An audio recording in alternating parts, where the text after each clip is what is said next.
Welcome to Ventures from the Valley, a podcast by R136 Ventures.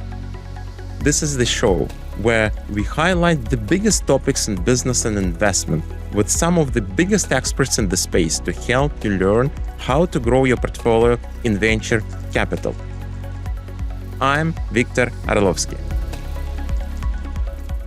Hello, I'm Victor Orlovski, managing partner of R136 Ventures. I welcome here Spencer Gerrol, my friend and CEO of SPARK Neuro, an amazing company that can predict and diagnose many dementia disease well ahead of any other tests and well ahead of any other technologies. He's an amazing entrepreneur, an amazing person, and I'm so glad to see him today in our podcast series, The Ventures from the Valley. Please welcome Spencer Gerrol. Thanks for joining. Thank you for having me. Awesome. So let us start with some questions. I used to start from like early childhood aspirations. So what did you dream of becoming when you were a child, and how do you think those early dreams influenced your career path? So what you wanted to be, what you became, and how do you see it backward? Wow, it's an interesting question.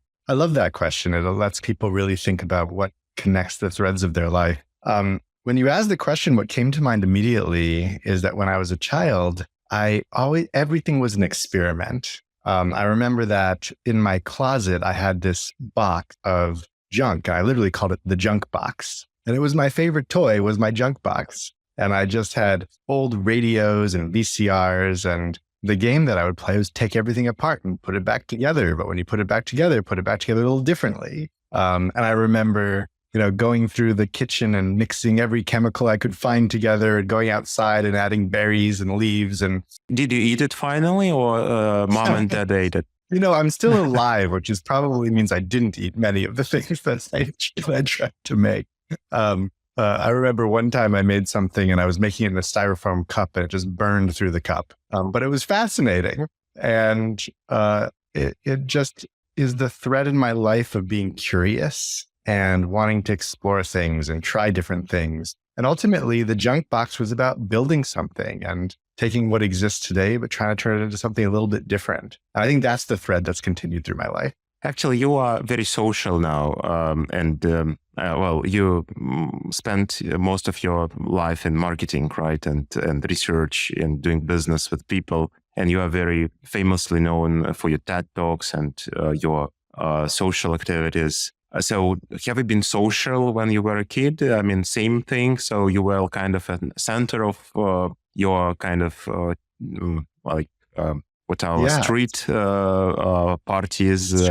Schools. I love these questions. It really gets me thinking. I think that you're right. The things that are true about me today have been there for a long time, and that's probably true of all people on some level. When I was a kid, very young, we had this club I made called the Bomber Club, and we all just wore bomber jackets and jumped off the top of the playground. And so I found myself as a child, and then throughout life, finding and gravitating towards leadership and like you said, being social and having community around me and being an important part of a hub for that community. And that's true. That's been something that's always been with me. And it's so interesting that you asked that right now, because now I have a 9-month-old baby and I'm starting to notice there's a personality coming out, and there's certain traits in him that I imagine, what will that be like 10, 20, 30, 40, and so on years from now.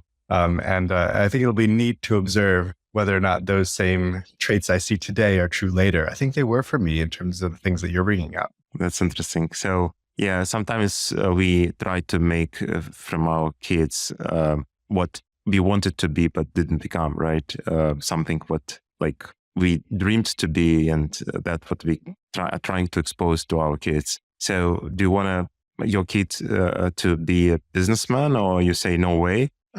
I, more than anything, and it sounds trite to say, and I've heard other parents say it in the past, but it just seems very real for me now, is I want him to be happy. I want him to identify what he's passionate about and have something to do that feels like you're having an impact and contributing to the world. And if that's in business, I think that's great. If that's in another field, I think that's great too. We'll see how I feel as the years go by. I'm still a new parent. But if he does something that makes him happy, I think that's winning. Interesting. I have 6 kids, so my elder kids who already like grown ups and live alone, like independently. They say that they would never have so crowded family. They said one is maximum. So that's kind of a weird thing. I think of, okay, I mean, did I do something wrong? I mean, was something they really had a bad childhood or something? Why they think it's like too crowded?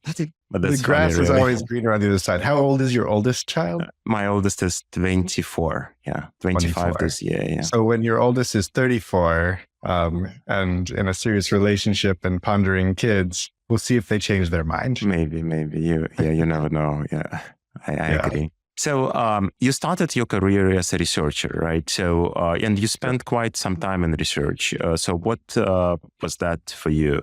Was it something what you really wanted to do? Was it something really like stumbled upon you? I did enjoy it. I really liked being a researcher. And in particular, my research centered around understanding human beings and then building things that are applicable to how people function. And the field I studied is called human factors, as you know. And when I first discovered this field, I remember I had applied to the engineering school of Tufts University. I got into the engineering school, but I was a little conflicted. I said, I really like engineering. I like building things. I like math and science.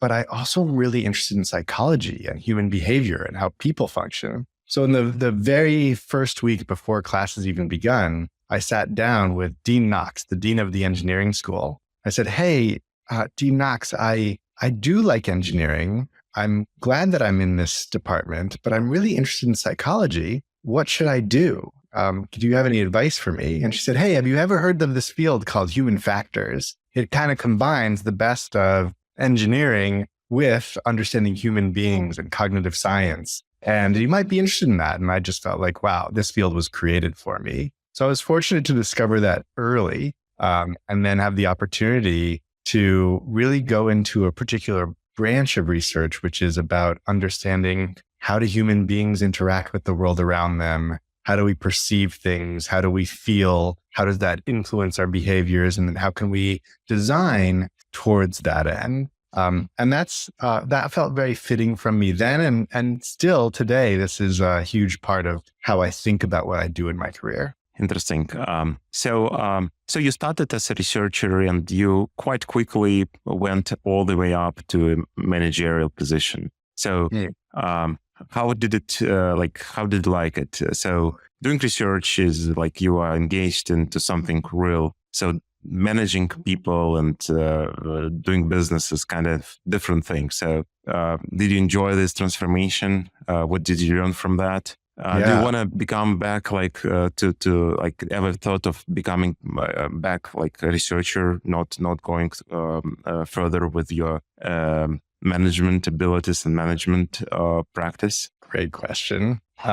I kind of happened into kind of like the other experiences in life, more leadership positions as my career grew. And it's true, I was lucky to start that fairly young. And it felt like a great opportunity and it felt right. And I was lucky to be surrounded by colleagues and mentors who supported and recognized the things that I was good at and helped me recognize that myself and then move more and more in that direction. So I always do feel very close to the research. In some respect, I'm always integrating that into what I do. It's also hard for me to stay away from some of the really intricate details in even the work that we do today, because I enjoy it. But at the same time, I enjoy motivating people to do their best work and helping other people find their spark of curiosity and allow that to help them create the next new idea. And now I think that's even more rewarding to me than doing it myself,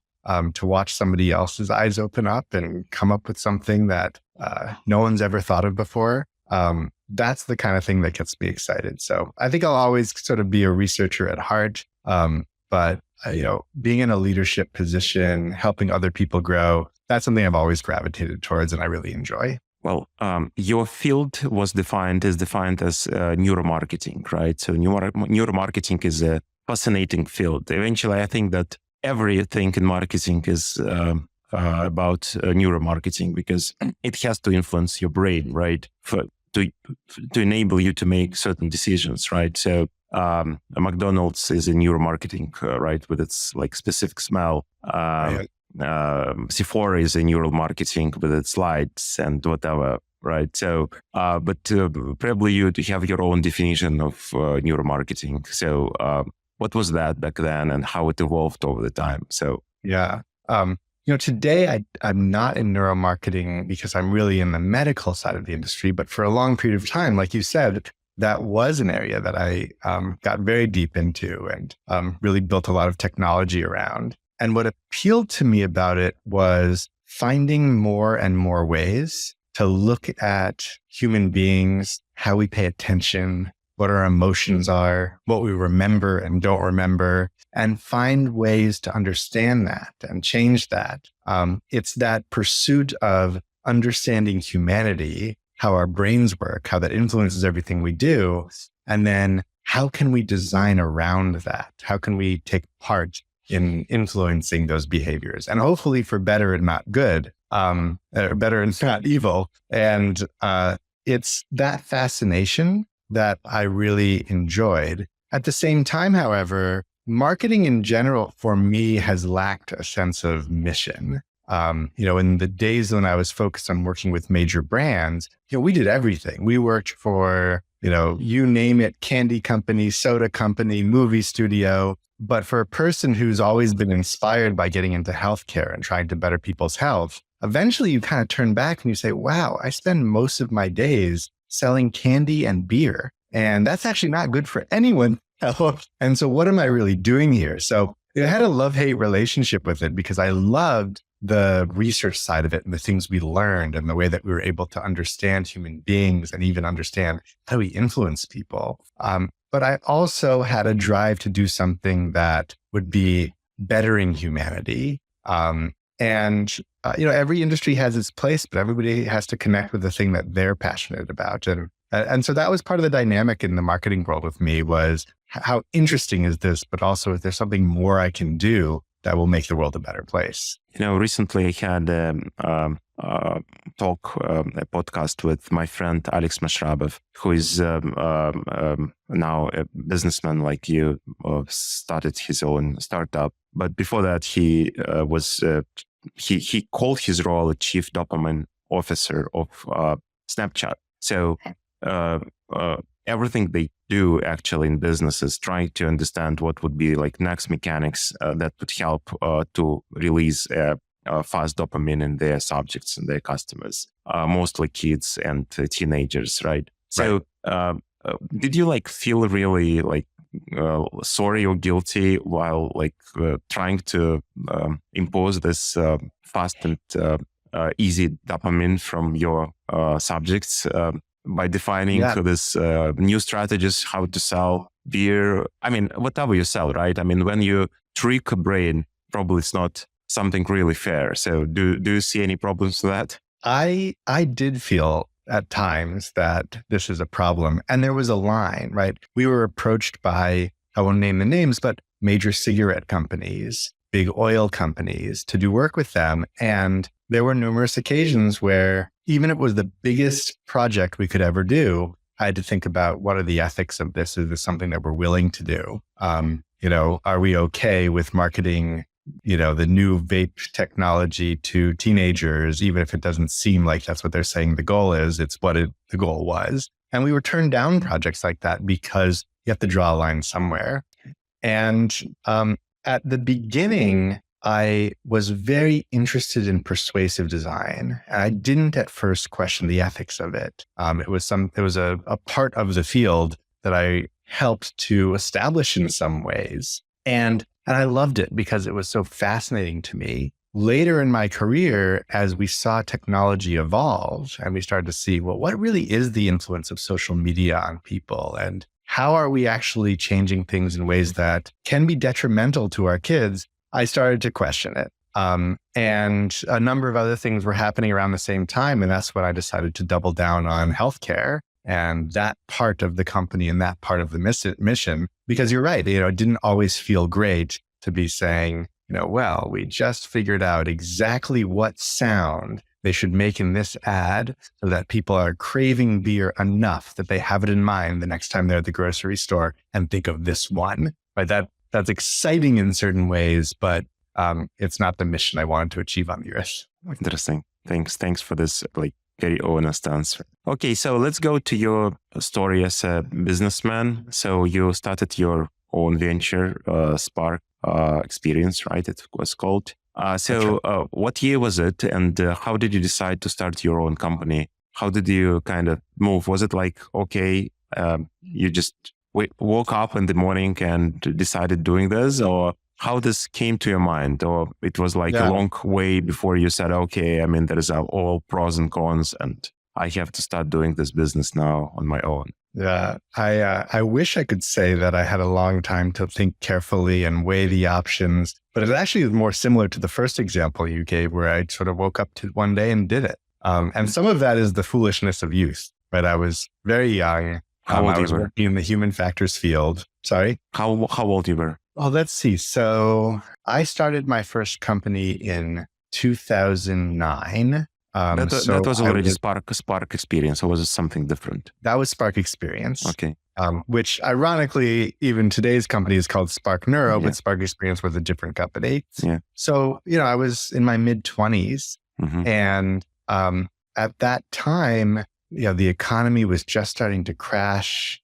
There was It's a lot good of time chaos. to do your own business. I agree. Yeah. When nobody thinks of marketing, do something in marketing is really right. Yeah. When things are not good and you're in a services business, as an individual, you can do really well because you don't have all of the overhead and all of the expenses and costs that come with a business that got too big and stopped being scalable and stopped being profitable. And so it just seemed like, hey, what if I break out on my own and do this? And it felt natural because throughout my life, I've always wanted to try new things and be adventurous and take risks. And so it really was like one morning I woke up and I talked to my now wife, she wasn't then. And I said, I think I'm going to quit my job and start something new. And I did. I quit my job, and I remember that they were calling me back and trying to offer me more money and a higher position. And I just felt the drive to say, let me just try to do it a little bit differently and see how it goes. And when you're young,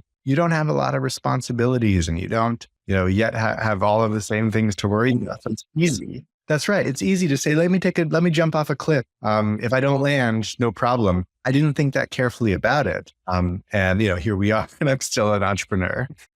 What inspired you still? Did you read anything before you started your business? Do you remember how this really happened? Yeah, I read a number of... Did you have any kind of a favorite businessman you wanted to look like going forward? Back in 2009, there was probably not Elon Musk or even Mark Zuckerberg or... Yeah, but there was Steve Jobs. Steve Jobs, yes. And, whatever... He was a great marketing man as well, by the way. He was phenomenal. And he, whatever anyone's opinions about a given leader are, it's hard to argue that Steve Jobs and Apple did change the world. They changed so much of how we interact with technology, and they still do. And Steve Jobs was a real visionary. And, in some ways, people thought his leadership was controversial. But when I watch old videos of him leading a management meeting, it's pretty great. And I did see a lot of inspiration through all of the things that Apple did and his journey along the way. But also I had individual mentors that were close to me that I knew and I could look up to, who had at least as much, if not more of an influence on me as I started to craft an idea in my mind of how do I want to do this? Who do I want to become? And I was lucky to find myself surrounded by some great people and attached to them and try to learn from them. And that certainly had a huge influence and still does. And what kind of innovations and unique approaches did you develop at Spark Experience? What was kind of a foundational thing for you there? Did you start something real, doing something real different, as marketing is pretty commoditized? So was it something what you really learned and started doing differently? Yes, there were two things that I got really into and I did differently and tried to advance how they could be thought about and done today. And that was the exciting part of the work. One of those things we touched on, and it's the idea of persuasive design. So when I started in human factors, the field, although people hadn't really heard of it much, was called usability. And you would get involved in usability and your focus would be, let's make this more user-friendly. And that is something that companies today think a lot about, and it's become very popular. At that time, companies were engineering led and they didn't really think about the interaction with human beings. Actually, Steve Jobs and Apple being an exception in that domain. And yes, he was and a usability genius. I agree. Yeah, he really was. And he just thought about how do we make this interface so intuitive that anybody can use it? And that was the field at that point. Did you do it for your clients mostly, right? So exactly. Yeah. I B2B work with, major companies in order to help you develop like app designs for your customers? Yeah. I need website, web app. Is there something what's still there, like with your design, with your UX and UI influence? Is there something still in the business? There are a number of things. Did it survive this 10 years, whatever, 15 years period? There are a number of things that I can look at and see the remnants of and say, oh yeah, that's an influence that I put into this. But also, I have to commend that the field has become so much better about thinking about usability that it is becoming ingrained and more companies just have that as a core principle. At that time, usability was sort of like one thing that was being popularized, but the idea of what if we don't just make it user-friendly? What if in addition to user-friendly, we also make it compelling, engaging, persuasive? That was sort of a new way of thinking even within that industry. And so one of the things that I focused a lot on and we touched on is how do we move from usability to what we now think of as more broad user experience, including how you make something compelling and engaging and interesting for people. So that's one area that I focused on that was sort of a shift in how the industry thought, as well as just trying to get the industry to pay more and more attention to even just the basics of usability. The other was eye tracking, and that was getting into eye tracking changed the trajectory of my career. It's everything I do today, really, I can trace back to those first moments when I said, well, what if I looked in the field of usability and user experience at eye tracking, which was starting to be done at that time, but it was in the lab in academia. It wasn't something that was done outside of that context. So I got into that and I said, well, we can track where people's eyes go and how long they focus in one place and what's the path they move from here to there. And I could learn so much about how the human brain operates and how it interacts with visual perception. And that got me. I got really into eye tracking. I started integrating it into every single project. If you were going to do work with me, eye tracking was a part of it. We were never just going to do. Did you equip your own lab with all these eye tracking devices and stuff? It was pretty expensive though, right? It was, in those days, it was really expensive. It was, over $20,000 for each individual piece of equipment, which today would be even more expensive. Whereas now for $500, you can get something much better. So it was an investment. It was expensive, but it turned me on to thinking about biometrics and how do we think about what can we track in human beings beyond what we say and what we do into what's happening internally with us. And that became a lifelong fascination. That's awesome, really. So now we can come to your baby, which is still developing fast, although it just came through a lot of different challenges, of course, as every business. SPARK Neuro, which I'm a happy investor and the board member of. So your inspiration with technology ended up launching this SPARK Neuro company. So could you just give a little bit of origins of SPARK Neuro and when it happened and how you just decided to convert this business into the tech startup, right? And you already started like giving some insights from that, but if you may just go in further details, what was an original idea and how you evolved becoming first like a marketing engine, right? So just a heads up, Spencer decided not only to track an eyes of a suspect, of a customer, but also to get into his brain and understand what this customer thinks about the product and service, and to get it right from the brain, right? So Exactly. a little bit opening the doors. You hit the nail on the head. That was it. As I saw the power of what we were able to do with eye tracking evolve, I asked the question, what other things can we track in human beings? And what else can we learn from? So I started to investigate the various other biometric technologies. And there were a number of things that I brought together and combined. The most fascinating of which, though, was looking at actual brain activity. So I thought, well, if the eyes are a window into the brain, and eye tracking is so fascinating to me, instead of just a window into the brain, let's look at the brain itself. And so I became attached to EEG. EEG reads all of the electrical activity in your brain. As you know, every time a neuron fires, and you have, billions of neurons, you have 86 billion neurons in your head, you have trillions of neural connections. And every time there's a neuron firing in your brain, a small electrical impulse is released. And that electrical impulse can be detected at the surface of your scalp. And so what EEG does, it's a very simple technology. It's been around for 100 years. And it just puts an electrode or an array of electrodes at the surface of your scalp. And we record all of the electrical activity that's a result of every neuron in your brain firing. That is an incredible amount of information.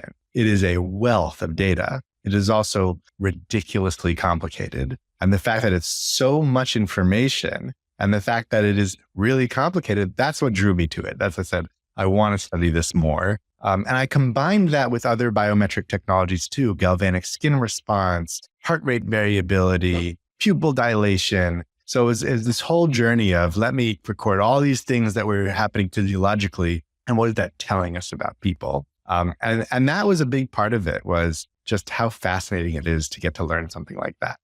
When you say that you just scan and actually retrieve information from the brain, I don't think that's entirely true, right? You're retrieving a lot of noise, a lot of signals. A lot of noise. So signals and information are two different things, right? Signals and information is a useful signal, if you will, right? So everything else is noise. So exactly. Can you just a little bit describe, because I remember first time I visited your office, and you put me this EEG scanner, and you put all this eye tracking and everything else. And I was like in a kind of equipped with like a bunch of stuff, which I never wore before. And then I watched some video. I even remember the video that was, I think, I remember an which advertising from,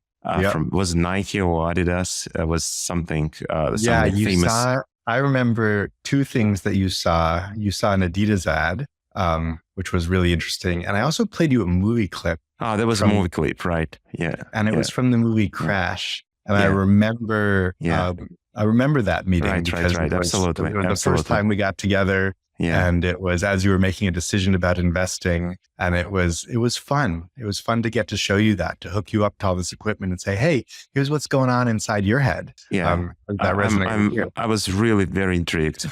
So tell a little bit of how it works. I mean, so you were basically one of the first companies on the scene that was doing a true AI, right? But it was like an AI, which was not an artificial AI, but it was an AI which is not artificial, right? But it was a neural network that is built into ourselves, right? Yeah. So I remember you told me the story of how this neural networks actually work in our brain. I know it's like too technical, but I'm sure many people would love to know what you're trying to scan. I mean, what you're trying to retrieve, this kind of different neural networks which are over competing with each other in our brain. So maybe you can just give a little bit of that description, please. Sure thing. It's ironic because when we talk about AI, one of the great machine learning techniques that we use is neural networks. Neural networks got their name because they're inspired by what our brain does, which is also neural networks. we were doing neural networks of neural networks in a way, in order to understand what's going on in the brain.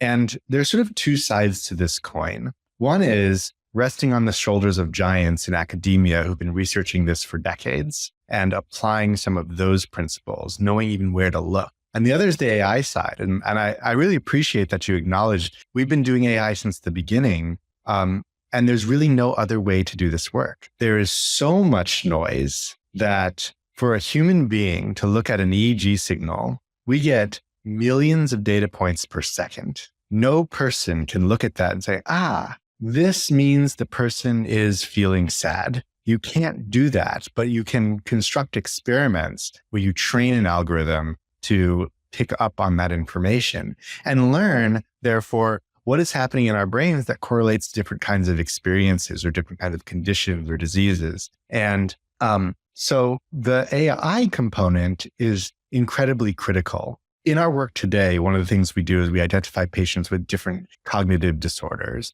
They might have Alzheimer's or Parkinson's or dementia with Lewy bodies, or they might have depression or PTSD or anxiety. And in order to pick that up, what we need to know is two things. One is what's the signal happening in their brain and what's the ground truth? What is the actual condition they have? Do they have Alzheimer's? And then we can train an algorithm to say, all of these people had Alzheimer's, all of these people had Parkinson's, all of these people had dementia with Lewy bodies. What is the unique signature that makes up each of these conditions? And we use AI to detect those differences so that we can train models that pick up on things that we could never see. But we can't do any of that without also understanding the foundational literature that tells us even what to look for. My VP of neuroscience, he used this analogy once and it just stuck with me. He said, EEG, people think it's like finding a needle in a haystack, right? The needle being the signal and all the hay being the noise. It's actually much more complicated than that. It's finding a needle in a needle stack. It's all signal, but what signal are you looking for?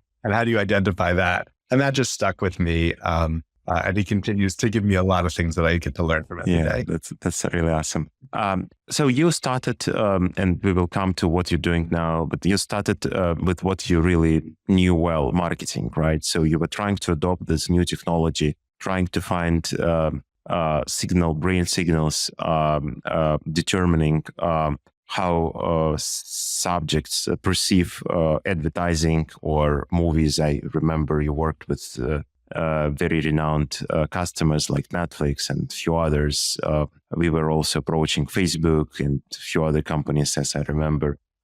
Obviously, you knew a lot around marketing, and that was quite obvious to apply it for marketing. But for some reason, you decided to break that and to start it all over again with first some other areas. You hopefully will describe what you were doing. And then you came up with this applications for brain disease, right? So could you just give a little bit of evolution and why this decision was made to drop on marketing and start something else and then finally got to where you are now? Absolutely. What's ironic about all of this is the vision that I set from day one was always a healthcare vision. But as an investor, you couldn't necessarily buy into that because I hadn't made any progress. I knew nothing about healthcare. It was just a dream at that point. And so I had to make a decision about, well, where could I start where I know something, where I can do something, where we can establish some revenue early on as I think about this big lofty dream that hopefully I get to someday in the future. And if you go back to that Series A deck that you had all those years ago, and you go kind of the very end, you'll see that in that deck, it says, in 2020, we're going to transition to healthcare. And at that time, I'm sure most of the investors said, well, you might do that, you might do that, not do that, but what you're doing now seems to be successful, so we'll focus on that. But for me, the vision was always healthcare, although I couldn't go into it immediately. The barriers to entry in healthcare are huge. The cost of bringing new technologies to bear in healthcare are enormous. And so I had to find something that at that point, as a company of two people, myself and one neuroscientist, we could pull together and start to establish the technology that would underlie all of these things that I experienced in my career. The other that you alluded to being intelligence and defense. So the question— Could you tell a little bit of that? Yeah. Sure. Those experiments you did with the police departments and Air Force, that was very interesting. Yeah, absolutely. The core insight that I had early on was ultimately everything that I'm interested in and everything that I believe drives human beings is one of three factors coming together. And those three factors are attention, emotion, and memory encoding. So as a human being, here we are, we're having a conversation, and there's three things happening. The first is, are you paying attention to what I'm saying?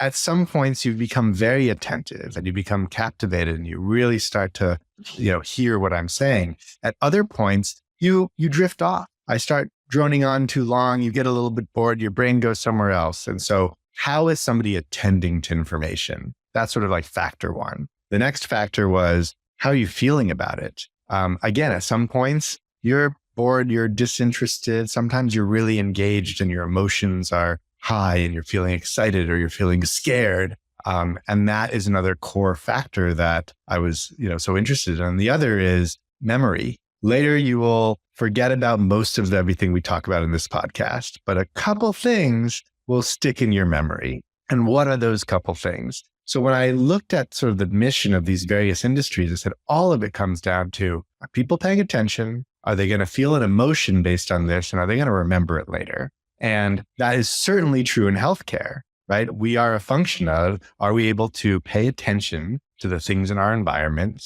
Are our emotions sort of dictating and working properly to give us that experience? And what are we going to remember and not remember? And it so happens that if we look at marketing, same thing. Are you going to pay attention to my ad? Are you going to remember it later? Is it going to make you feel something? And when we look at some of the work that we did in defense and in intelligence, it was the same sort of thing. It was, how are we going to understand how people are feeling in order to understand what their motives are? How are we going to look at how their feelings, attention, and memory are working in order to understand when they're telling the truth and when they're not? And so that foundation applied to all of these fields. All of them fascinated me. I created the most traction in marketing. We had a little bit of a department working on defense and intelligence that grew. And then we had the healthcare side. And so we were really doing three things. And to your point, at some point, I realized we can't do three things anymore. In order to truly be successful, we have to choose one thing.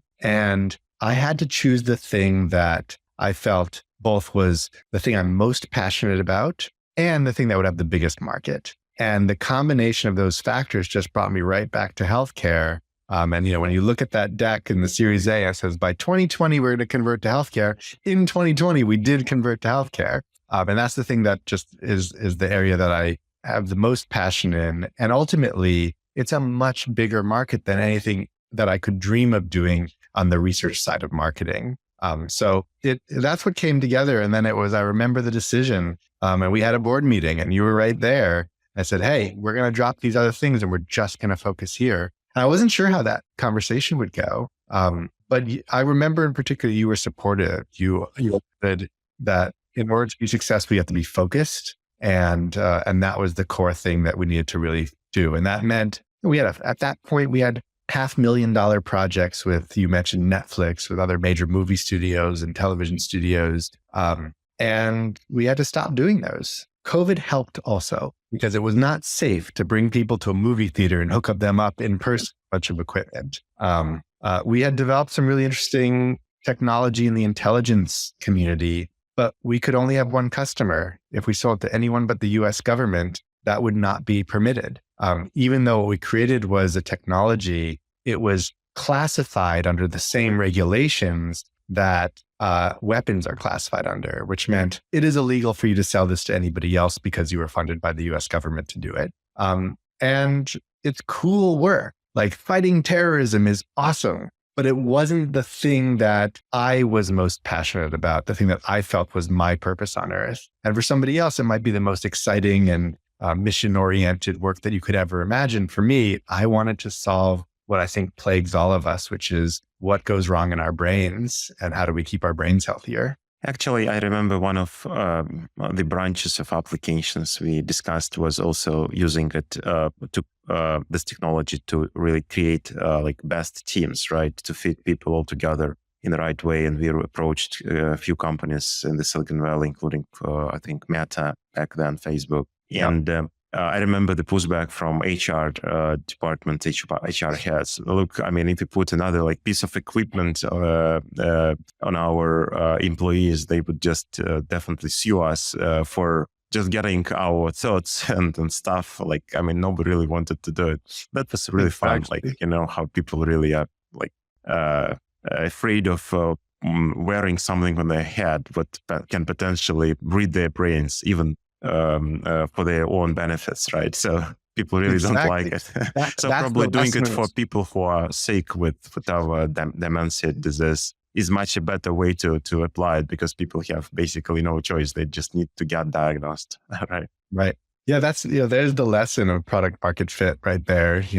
On its surface, it seems if I could scan your brain and tell you what you're good at and make sure that you end up, optimizing all of your abilities in your job, it sounds appealing, but not really. No one really wanted to do that. And it was not clear who would ever pay for it. And those lessons are the things that entrepreneurs to learn throughout the journey. It's something might sound like a good idea. You might even be able to convince people that it sounds really cool. And, but if there's nobody who's willing to pay for it and it's not really something people want to do en masse in large numbers, it's not going to work. So we experimented with it. It was a cool idea, but it wasn't the future. Indeed. Yeah. So I'm so glad that we have chosen this path to become the first ever tool to diagnose brain disease. And I think that's really exciting and very encouraging path to take. So basically, SPARK Neuro is using the same technology it used for marketing purposes, same method to basically learn and understand our neural signals with the EEG technology and find the signals that would call for a specific pattern for specific disease, say Alzheimer, right? So where did you get data for that? You need to have a lot of data to really perform this machine learning, right? So was it a challenge? How did you get to this data finally? Yeah, it was a huge challenge. Data for us is like fuel. Data is worth more to us than money. It's of course money you use to get data, and that's part of the formula. But it was incredibly challenging to get the data, and we can't survive without it. We can't do anything without it. And the things that contribute to that were making great partnerships. The first partnership that we made was with the Mayo Clinic, which, as people know, it's one of the most renowned healthcare institutions in the world. And they valued what we were doing and they wanted to invest in it. And they wanted to, their, physicians wanted to be a part of it. In fact, today, our medical director, Dr. Richard Caselli, he's left Mayo Clinic and he's now with us as our medical director after 35 years at Mayo Clinic. Where he was the chair of neurology and the medical director and the head of research in Alzheimer's and all these other amazing roles. And so when we had the opportunity to work with incredible people in the field, to work with amazing institutions, and to get data that way, it was also a vote of confidence. It meant that, hey, we're headed in the right direction. Important people like what we're doing and they want to be a part of it. Which was very validating in and of itself. So that was the first partnership we established. We now have a partnership also with Johns Hopkins. They're collecting loads of data for us. Really hard to get data. They're getting cerebrospinal fluid on every patient. That means every patient that we're getting data on, we're also getting the data that comes from doing a lumbar puncture, a spinal tap, and extracting fluid from your spine. That's very hard to get. It gives us more to train on, right? There's all of this information in spinal fluid of what's going on in the brain that we want to be able to detect without having to stab somebody in the spine and just put something passively on their head and record what's going on with their neural activity. So getting that data is such a rich source of information to then learn from and say, but now we can do it in a simpler way. And so getting the data is really difficult. Having those partnerships, having people who really bought into what we do, that was the first step. And then, of course, like everything in entrepreneurship, then we need to figure out how to have the funding to be able to do that at a bigger scale and get more data. And it's still hard, no matter what. Getting this quality and this level of data is incredibly challenging. And we keep having to push through those challenges and get more and more. the results currently. So how successful are your technologies? The way you actually the way you diagnose, say, Alzheimer. So how much is like false negative, false positive? So what's the probability of being right? And what's the advancement of the technology compared to other technologies available, if there is anything? So if you may just briefly describe what else is there, right? So I know you're pretty unique and almost the only company working in EEG and this neural network field, but there are plenty of other tools to diagnose Alzheimer. So maybe you can just compare for our listeners different methods and how SPARK Neuro is different from others. Yeah, in terms of absolutely. pricing, usability. Usability is a good word here too, and ease of applying. Yeah. Yeah. We're fortunate that our accuracy levels are, I shouldn't even say fortunate. We've worked hard. The team has worked hard and they were smart. With, as we said, less data than we even want. We need more to keep doing better and better. We keep going after that. And, we're over 90% accurate for a number of different conditions and identifying and differentiating between those conditions. The other tools that are out there, that ultimately is the bar. We need to be more effective, less costly, more convenient, as you said, greater usability than the other options. That's the only thing that will make it work. And the other options have their strengths and weaknesses. One of the most common things done is an MRI. When you think about, we got to go look and scan your brain, MRI is the first thing that comes to mind. The thing about an MRI is it's expensive. You need to spend a lot of time, a big piece of equipment that costs millions of dollars. It takes, you put somebody in this claustrophobic and there's magnets banging around and noise. And at the end of that, you get a picture of the structure of your brain. And that picture of the structure of your brain tells you a lot of interesting things. It can tell you, does this patient have a tumor? Is there cancer there? Does this patient, did they recently have a stroke? But it's not telling you, are the neurons in their brain interacting in a way that's cohesive and allowing their cognitive function to work? It's structural. It's like taking a photo instead of looking at a video. So MRI is a tool out there. PET scans are amazing. They give us a lot of information. They're even more expensive. They involve injecting a radioactive substance into your veins, which is safe enough if you don't do it too often, but it's 1,000 times the radiation of a chest X-ray. There's only very specific things you can detect with it. Another method, which is really the most common of them all, is subjective methods. That's the standard today. We ask you questions, a survey.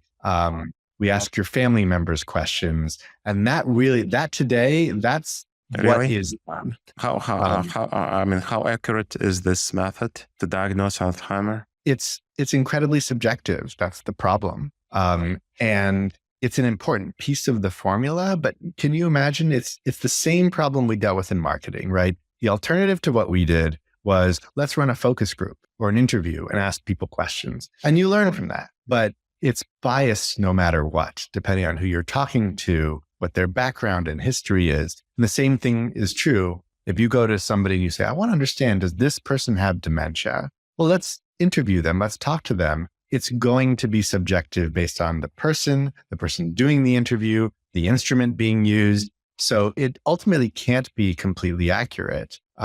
But it's how things are done today, because the alternative, like we talked about before, is stabbing somebody in the spine and extracting fluid, right? Or putting someone in a giant MRI machine. What about simple blood test? Will it show anything? Blood tests are fantastic. I see a ton of promise, particularly in Alzheimer's, that comes out of the blood test. So what do they try to find? It's like some special kind of components in the blood that show like Alzheimer kind of consequences, right? Yeah, that's right. When one of the things that malfunctions in your brain when you are developing Alzheimer's is you get this buildup of amyloid plaques, this sort of like sticky version of beta amyloid. and these tau tangles, this phosphorylated tau that sort of tangles up these webs in your brain. And the new innovation is that we're seeing that that can be extracted from plasma in your blood.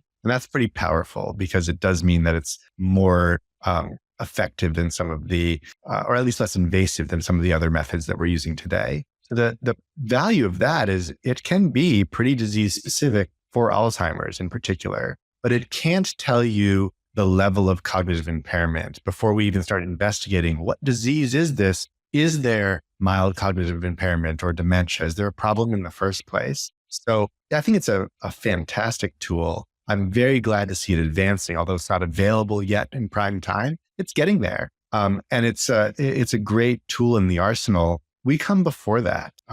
We can't go around giving everyone these expensive blood tests as a screening service. So how much cheaper your technology is for the end user, for an insurance company, compared to, say, blood test or MRI? What's your kind of vision? How much that would be for the end user? Our costs are about $400 per scan.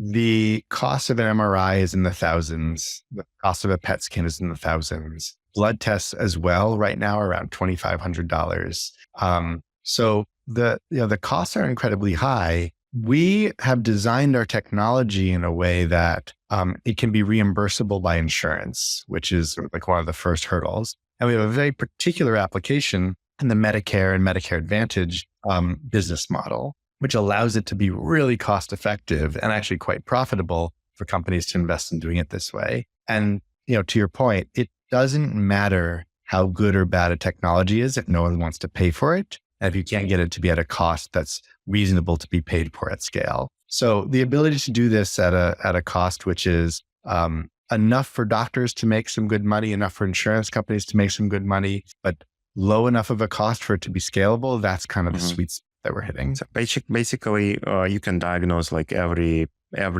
person who is like age 60 or more, right? Say in a couple of years, every time, like getting the diagnosis for a brain disorder or whatever, dementia, right? With this technology. So you can just make it that routine, right? Which people can take like on an annual basis. Absolutely. If you want it, the second a woman turns 45, she's supposed to get a mammogram every year, and maybe earlier depending on risk factors and genetics. And that becomes routine. That's incredibly important because we stop a lot of breast cancer in early stages because of that. And this is the same with dementia. So people may not see the symptoms, but the process is there, right? So that's how you diagnose basically few or even many years ahead of symptoms that this particular person may have dementia, right? So that's what right. SPARK Neuro technology is adopted for. That's right. These diseases progress for decades. I mean, 20 years, you can have a disease progressing before it's noticeable to anybody. Now, your brain signal will have that present, but you may not notice that decline until it's much too late. And so the promise of how we're operating is say, let's make this a standard part of how you go to your annual doctor's appointment. You're over 65 years old. This is just a standard thing that happens, and it's cost effective and effective enough to do that. In fact, the American Academy of Neurology and Medicare, the U.S. Government Center for Medicare and Medicaid Services, says that you are supposed to have a cognitive screening every year if you're over 65.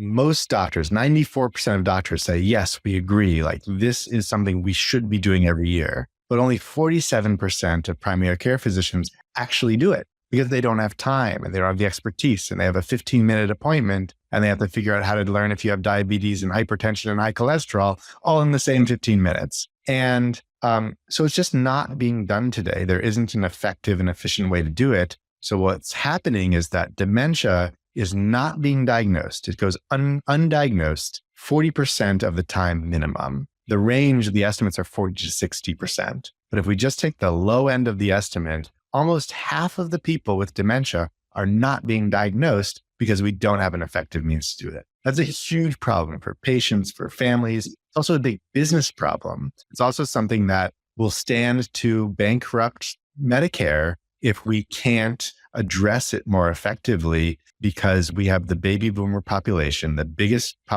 generation we've ever seen to that point, living, not dying at 68 to 72 on average. Now they're living until they're 70 and 80 and 90 and 100. It's such a huge growing problem. It's becoming a giant, exponential increase. The rate of dementia, and there's various different diseases that cause dementia, is 10% if you're over 65. But by the time you're over 75, it's nearly 20%. And, there's many risk factors, but age is the biggest one. So as we have a big population living longer, we're seeing the prevalence of the disease become so out of control that we need a way to address it. And there just isn't a great one now. And that's why we're here. That's why we do what we do. And I understand that there are new methods to cure, new actual formulas and drugs to cure Alzheimer and other diseases are coming to the market, right? So it was not there like a few years ago. So even you're diagnosed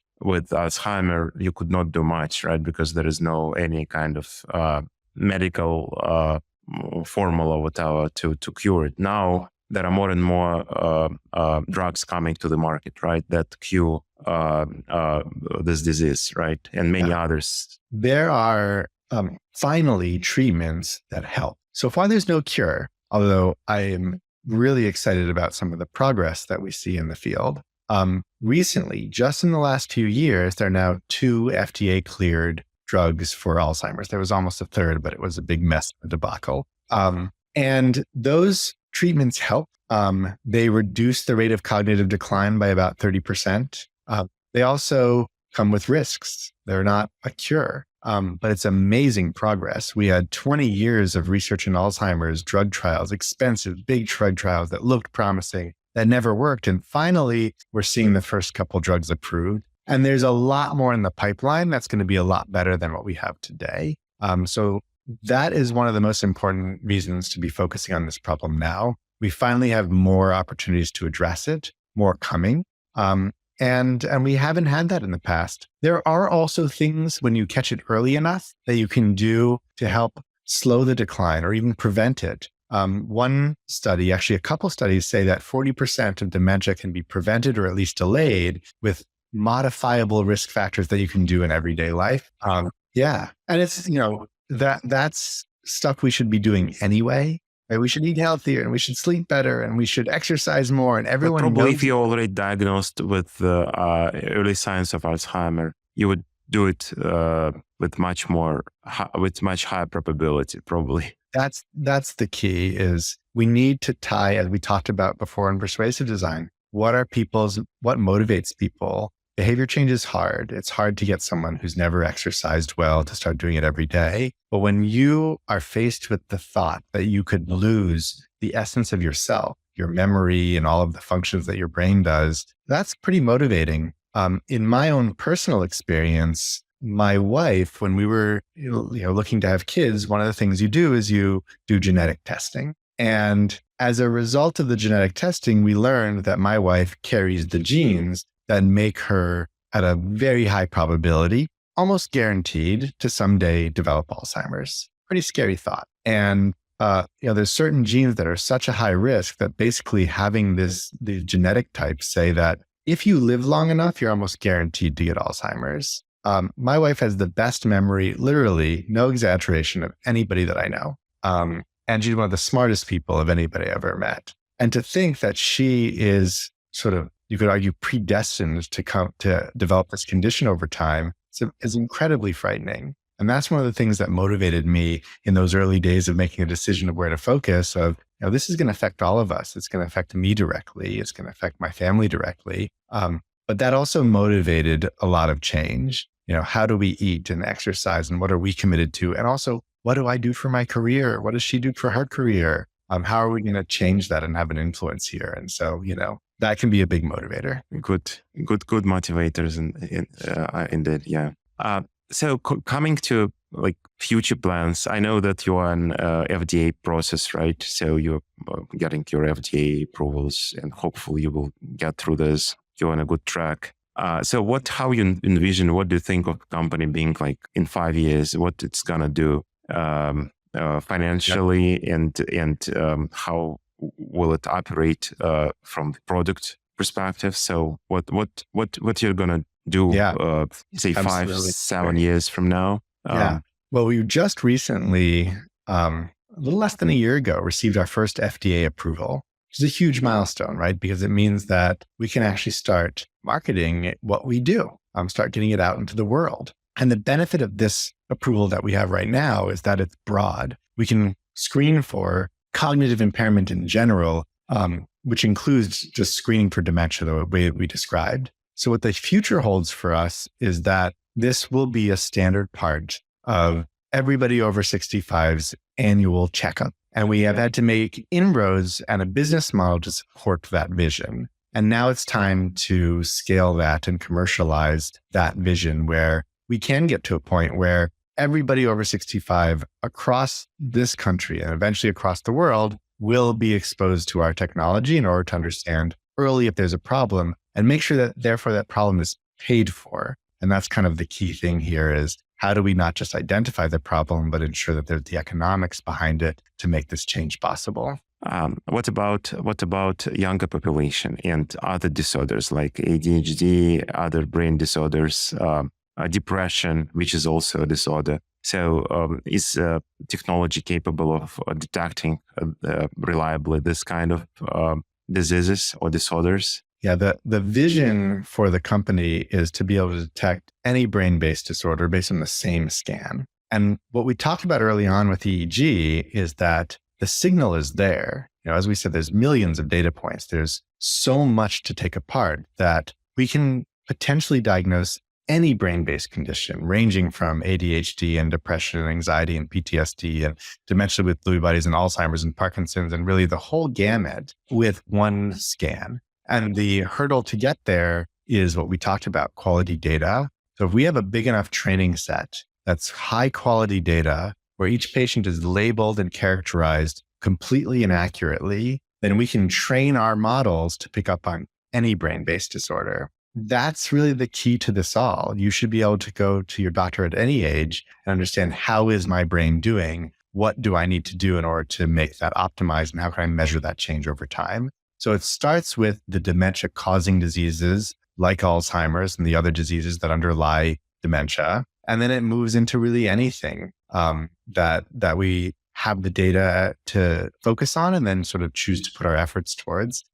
That really is where we're headed. We should have a technology that allows every one of us to say, I checked my brain this year. How's it doing? And you go into the doctor and you check everything else. You check, how's my heart and how's my blood pressure? And we need that for arguably our most important organ. And that's what's been missing from the healthcare industry so far. If there was a technology, if I could have bought a EEG scanner and say take a test like EEG test like daily, for example, and then see an evolution of my brain, probably can find out like a lot from that, right? Say like I upload my brain scan like every day, and then you just learn the patterns, so you can say even like how good am I in learning in mental states and stuff like this. Do you think that this brain-computer interface, in like non-invasive interface in that way, would ever come into our everyday life? So what do you think of like future use of this? And obviously brain-computer interface is something what is a hype now with this Neuralink and other technologies. How do you like envision this going forward? Say when this is going to be like our daily routine to wear something. I'm just using this kind of stuff. It's like this 40 hertz. What do you call this? Neurorhythm, they call it. I don't know whether it helps or not, but I really believe in this kind of technology. So I really like it. And actually, I'm trying to really use every possible kind of method of improving my brain. And I really care much more than any other organ, as you rightly mentioned, Right. and value it more highly probably than everything else. So tell me what you think of the future use of these interfaces. Will it ever become kind of interconnected on a daily basis? It's inevitable that it will. I noticed you're also wearing an Aura ring, I think. And so you're tracking, a bunch of biometrics and starting to see the results of what you can do with that data. As time goes by, it used to be that you had to go get an advanced EKG to understand your heart rate, and then the technology evolved, and now you're wearing it on your finger. Same will eventually be true for brain data. The technology is not yet at a point where it's incredibly useful, but it's getting there. And the pace of technology, we all know, is incredibly rapid and growing more rapid. So we will hit a point where little by little, we start seeing more and more use of brain data in our day-to-day lives. And some of that will be to track our own health. And some of that will be to play games. And some of that will be to augment humanity in ways that are even hard to envision. And that's where I think the promise of the BCI, the brain computer interface, is. That's where it'll end up. It's exciting to think about various applications for that. And a lot of what people are working are things like, hey, can I control this video game with my brain? They've done some great demos of, someone playing chess with their brain, for example. And that'll be interesting and that'll evolve. But I think where it really gets exciting is when it actually enhances human capability overall. So imagine for a second that, hey, some animals have senses that we don't have. I don't know, echolocation, the ability to see infrared light. When we start integrating with other technologies and sort of like putting that signal directly into our brains and enhancing our capabilities, that to me is when it gets really exciting. It seems far away, but everything we're using today seemed far away 20 years ago as well. So in the next 20 years, I expect there to be huge advancements and for it to be more commonplace to use your brain data in everything from fun and games to understanding health to actually augmenting human capabilities. And to some degree, we're doing that already. All of our technology is sort of an extension of how we operate. Now you're using ChatGPT every day. It's an extension of what your brain can do and store and how you can use that information. As time goes by, we'll see that just be more embedded in our natural interactions as humans, as a species, instead of the clunky interfaces that we're using today. So probably it will change fundamentally who we are, right? So we will just be different species with all that. Yeah, people talk about sort of all of these meldings of people and machines, and it's always been a theme in science fiction, and it's a scary thought, but it's been happening since the beginning, right? We have been changing who we are throughout human evolution. But also, will we see it in our lifetime, I think? Yeah, absolutely. I mean, we already are. It's there. It's right in front of us. We're not operating the same way, for better and worse, that we did 20 years ago, 40 years ago, 100 years ago, which is pretty small on the scale of time. In our lifetimes, in the next 20 years, we will look back and say, whoa, I can't believe that this is how society works today. And some of that's going to be really scary and damaging, and it's going to cause a lot of turmoil. And some of that's going to be really exciting and helpful. And, I'm optimistic. So overall, I think that the arc of all of this is going to move towards life getting better for everyone, but there will be waves and there will be bumps in the process. Do you think, by the way, computer technologies overall, including ChatGPT, are really enhancing our brain, advancing our brains, or more making us lazier and doing less, remembering less? So do you think it's like good for the mankind or bad, right? So can you imagine that this technology will evolve into kind of perfect predictive power, right? So that everything you dream about or even think about is there, right? So you don't need even to say that, right? So everything is there because your thoughts are clear and something is happening just because you thought of that. Won't it make us less intelligent at the end? How do you think of that? A little bit of a controversial thing. It's yes and no, right? Let's use the obvious examples that we see in our lives today. You and I are at an age where we used to remember phone numbers. We used to navigate ourselves when we were driving from one place to another. no maps. I can't. I still remember it. And especially when I'm driving in Europe, I remember myself, like my wife, my future wife, driving in Europe with like maps like that. And you Yeah. can got like lost in the middle of nowhere, not knowing where to go. And you Oh, had yeah. I used to to find pick like up a map and highlight the route. next phone, like to call someone to find out where you are. So I still Right. remember this, right? My kids really, Exactly. when I tell them, they do not really understand, right? that Right. So on it was one just in my hand, lifetime. this is a great analogy because it's very clear. Like we've all experienced that. And on the one hand, we got dumber because we relied on a technology and I can't navigate the way that I used to.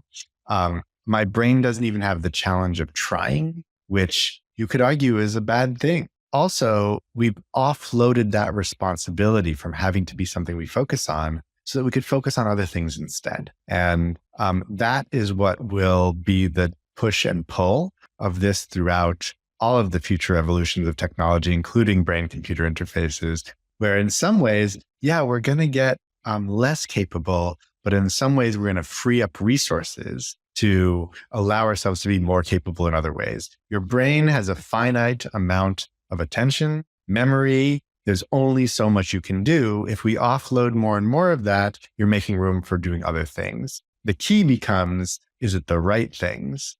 We've also seen the change in social media and how that has had a huge influence on society. At first, when I was in college and Facebook came out, it was pretty exciting because it was a new way to connect with people. Now, I'm pretty scared of some of the consequences to mental health in particular that we're seeing from social media. So there will be good and there will be bad. And we're going to keep on going through the experience of life, afraid and experiencing the bad stuff and excited and awed by the good stuff. Overall, and maybe this is my optimistic nature, overall, I think it's good. It just takes time. Yeah, I do agree with you. And actually, I just use an example of my kid who is now at Berkeley, UC Berkeley, studying computer science. I saw him like many times,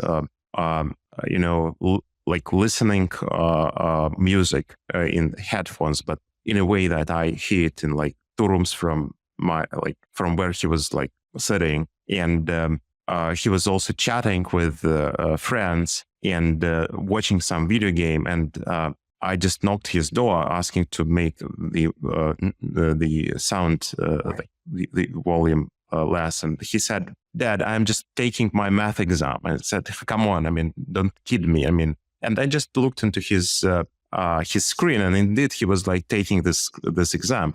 I mean, I couldn't imagine how this could just be there, right? I mean, and he really took and he got a good score. So at the end, I mean, their brains are wired differently, so they're multitaskers. We could not do it, but this generation has done it. I mean, they know how to listen music, watch video games, and do a math exam at once. And they do it really perfectly, So our brain is very adaptive in that, so it could just find the ways. That's funny. Our brain is very adaptive, and our brains are, from one individual to another, wildly unique, way beyond what people realize. If you sit down with somebody and you are able to have like a really in-depth conversation about how does your memory work? How does my memory work? What is the experience of thought? When I say I'm thinking, what does that feel like? What's happening in my mind? When you say you're thinking, what's happening in your mind? And when you really dig into those topics, what you realize is that as much as there's so much that we share in common, there are unique differences to how you think and how you remember and how you feel that I couldn't possibly understand because I've not experienced it that way. I can only theoretically understand. Indeed, it's like very subjective. I agree.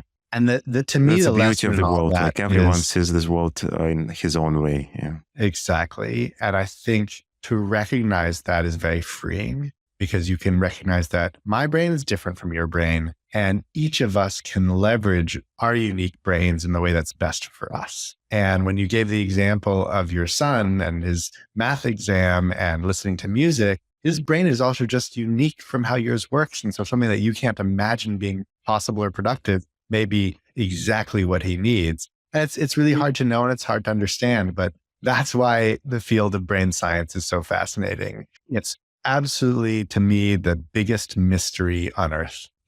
Some people devote their careers to studying outer space, which is one of the biggest mysteries on Earth. How does our whole solar system, galaxy, and universe, how does it all work? I mean, it's absolutely mind-boggling to think about. When I think about the brain, it's equally mind-boggling. There's so much that we don't understand, and it's way beyond what we do. Somebody said, I quote, I don't remember who, that this is 1.5 kilo of the most complex matter in the universe, probably.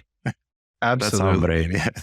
It's really, and the techniques, the mathematical techniques that we use when we're analyzing data to understand what's going on in your brain are the same kinds of techniques, chaos math, fractal dimensions, that are used in astrophysics to understand the interaction of different solar systems on each other and what's the orbit of Pluto going to be this year based on all the infinite variables that are influencing it. Those are the same formulas that we use to say, what's going on when your neurons fire in this way? What is that telling us about your condition? I totally agree. And that's what really fascinates me, that there is some algorithm, and I'm a computer science guy, so an engineer. So our brain is engineered through the law of physics, right? There is a bunch of quantum mechanics, right? Yep. Uncertainty and probabilities, but there are like a bunch of algorithms, right? So our brain is operated through algorithms. So we are trying to build this artificial intelligence, AI,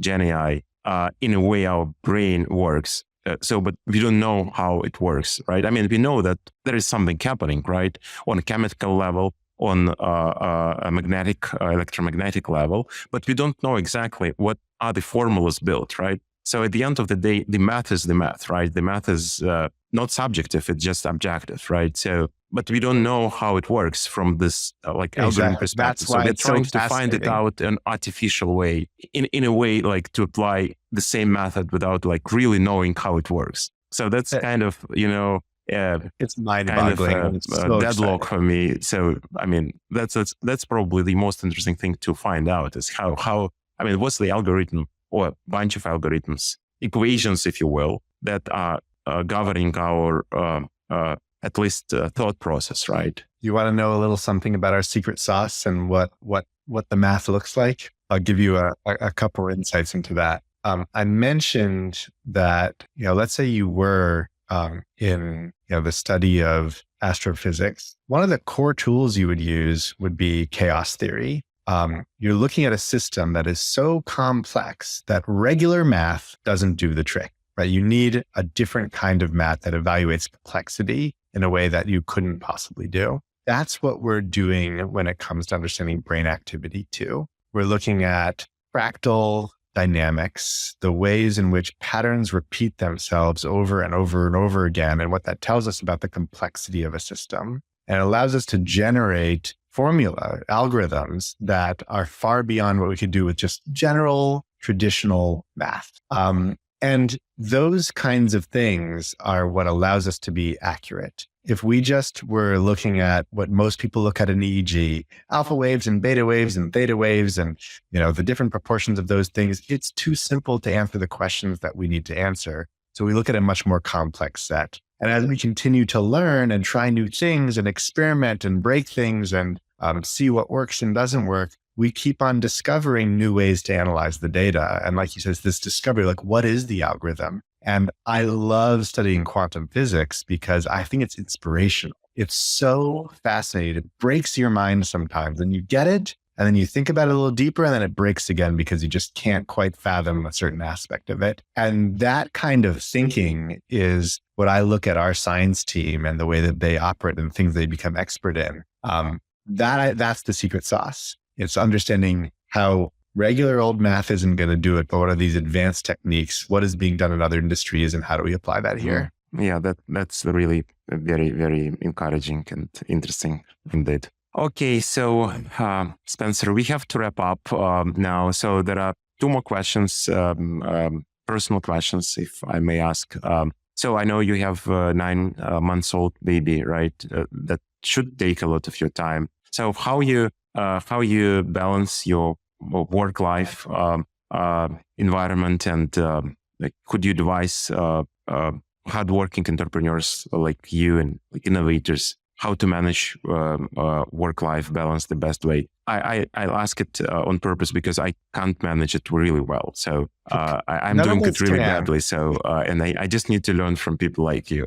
Well, I think there's one core thing, and I've really finally learned this. I told myself this for a long time. I believed it for a long time, but it's finally true. And that's about surrounding yourself with amazing people. And when you can find people where you genuinely know that they are better at that job than you could ever be, then you start to be able to establish that kind of balance. Right? Early on as an entrepreneur, in some respects, you're doing everything. And fundamentally, because you care the most and you work the hardest and it's your passion and your dream and your life, you end up needing to do everything. And that's the hardest thing as an entrepreneur is you have to become an expert at too many things. You can't possibly be successful at all of them. And then as you have the opportunity to meet and find other people in your career, I've learned that, I look at each of the individuals in the senior positions of folks that I'm working with, and I say, oh man, he is way better at that job than I could ever be. She does that job far beyond how I could ever do it. And that's freedom, right? That's when an entrepreneur actually stops being the most stressful job in the world and being one that's more rewarding. So it's allowing yourself to find the people and encourage them and give them the space to be better than you. And then you don't feel like you have to do everything anymore.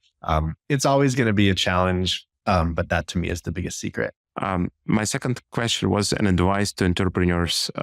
One advice, but I guess that's the one, right? Find the right people. Get to the right people who are better than you in what they do. Sounds obvious. And then you start to really experience it yourself and it sort of clicks, right? The other thing that people have always said is, hey, once you have a kid, you're just going to be more efficient. And I was like, yeah, sure. I didn't quite grasp it, but it's true. If I want to be there for bath time, there's an extra pressure. So like, I got to get this work done right now because I want to give my kid a bath and have some fun and put him to bed. And so you can find ways of gaining efficiency when you're forced to. And then the key is, what constructs can you create in your life in order to get to some of those goals ahead of time. And do you predominantly trust persons? So you just meet a new person. There are two ways of approaching new people. You don't trust and then you gradually trust more and more and more, or you first trust fully and then you gradually diminish your trust because obviously we are all not perfect, right? So right. Is the person whom you meet is a perfect human being who gradually decreases, or is a terra incognita for you who is gradually to become known and become trusted? What's your approach? If you choose one of those two. Yeah, if I have to choose one, my tendency is to trust people's intentions. Fundamentally, my belief is that people want to do well and succeed and do the right thing. So I start from a place of their intentions are what I trust. That doesn't mean they'll always do the right thing. But if you start with understanding that people intend to, then you can help give them the tools to make them more likely to do what they intend in the first place. So it is a fundamental place of starting with trust, but not trust in every action, trust in what they mean to do. And then a process to help them get there. Thank you very much, Spencer. So thanks for this conversation. It was awesome podcast. I'm sure our customers will love it. Thanks for your time today. That was Thank you. Spencer Gerrol, my friend and founder and CEO of SPARK Neuro, the company I invested long ago, and I'm a happy investor. And I'm sure this company will be doing amazingly well and really solving one of the most difficult problems and will succeed. Thank you very much, Spencer. Thank you so much, Victor. This was a blast. I love doing this with you. Yeah, thank you. Thanks so much for inviting me. Thank you. Ventures from the Valley is brought to you by R136 Ventures. To find out more about R136 Ventures and how we scale mid to late stage startups by unlocking their true potential through investment, visit r136.vc. We will be back soon. In the meantime, make sure to click subscribe so you don't miss any further episodes. On behalf of our team here at R136 Ventures, thanks for listening.